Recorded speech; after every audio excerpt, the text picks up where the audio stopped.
have commemorated the 50th anniversary of Fair Housing Act at various meetings and events.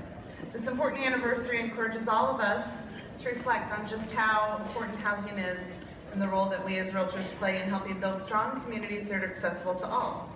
Exploring the history of fair housing, you can see how far we've come, not just as a society, but also as an association. NAR has advanced from a group who originally opposed this landmark legislation, but are now leaders on the front line of the battle for equal housing. Martin Luther King said, "Whatever your life's work is, do it well." For us realtors, doing it well means finding the courage to confront the challenges of our industry head on, but doing it in a way that we never lose sight of our honesty and integrity. With these three objectives in mind, courage, honesty, and integrity, we've invited a special guest to share inspiration this morning. As you will see from the video that I'm about to play, Pamela Foreman-Testrell, who is the president of Louisiana Realtors Association, has embodied all of these qualities from a very young age. So please welcome Pam, the state president of Louisiana Association of Realtors.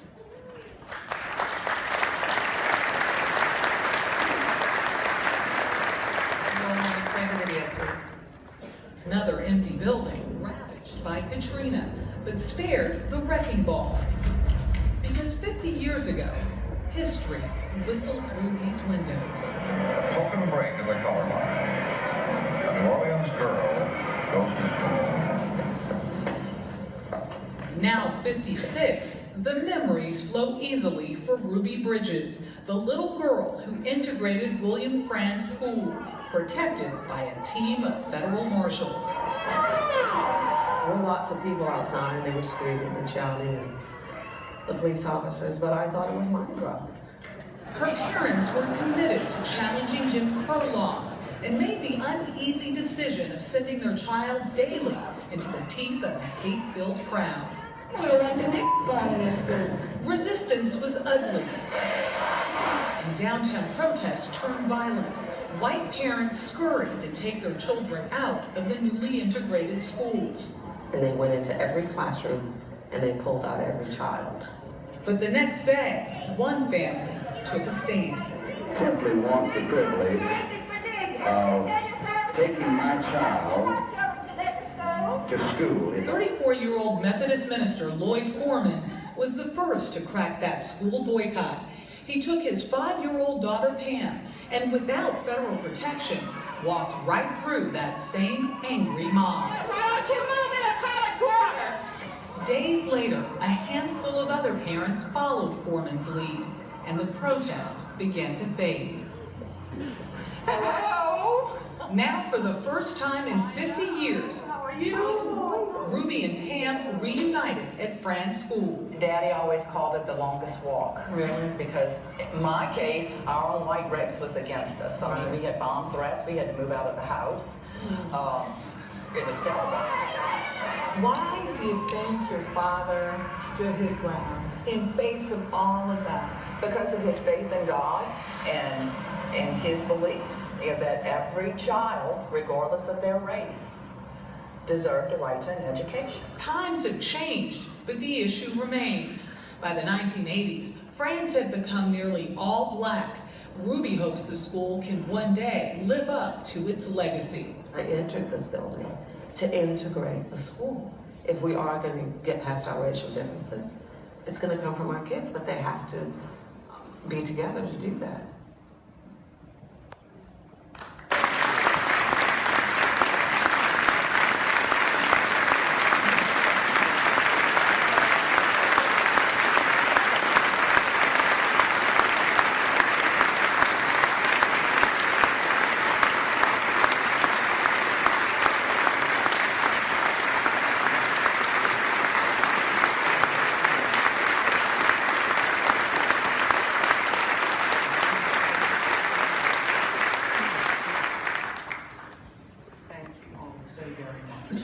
I know my daddy's here with me today.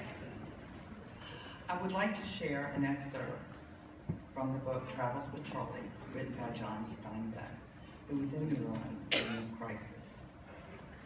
The papers had printed that the jibes and jeers were cruel and sometimes obscene, and so they were. But this was not the big show. The crowd was waiting for the white man who dared to bring his white child to school. And here he came along the guarded walk, a tall man dressed in light gray, leading his frightened child by the hand. His body was tensed as a strong leaf strain drawn to the breaking strain.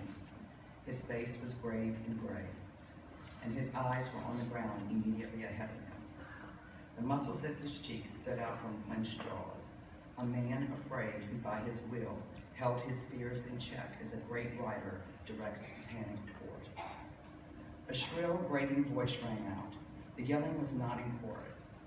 Each took a turn, and at the end, the crowd broke into howls and roars and whistles of applause. This is what they had come to see and hear. No newspaper had printed the words these women shouted. It was indicated that they were indelicate, some even said obscene. On television, the soundtrack was made to blur or had crowd noises cut in to cover. But now I heard the words, bestial and filthy and degenerate. In a long and unprotected life, I have seen and heard the vomiting of demonic humans before. Why then did these screams fill me with a shocked and sickened sorrow? The words written down are dirty, carefully and selectively filthy.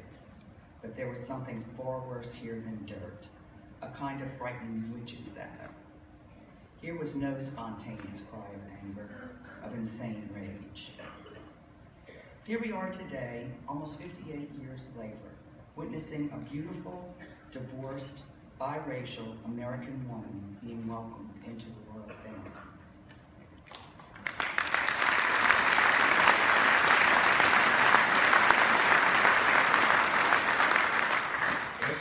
I learned at a very young age that children are not born with any prejudice or hatred towards others, but rather these are traits that children are taught. Another important lesson I learned that serves me very well today is that one person can make a difference. Let us pray. We gather together here today, intent on doing good work. We seek to represent fairly and well those who have given us this task.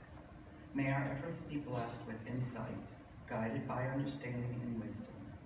We seek to serve with respect for all. May our personal faiths give us strength to act honestly and well in all matters before us. Amen. Amen.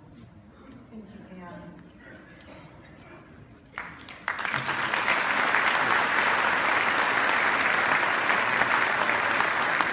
Great job, Pam. We are so Directors, proud before of we you, our begin, there's a few president. announcements I'd like to make.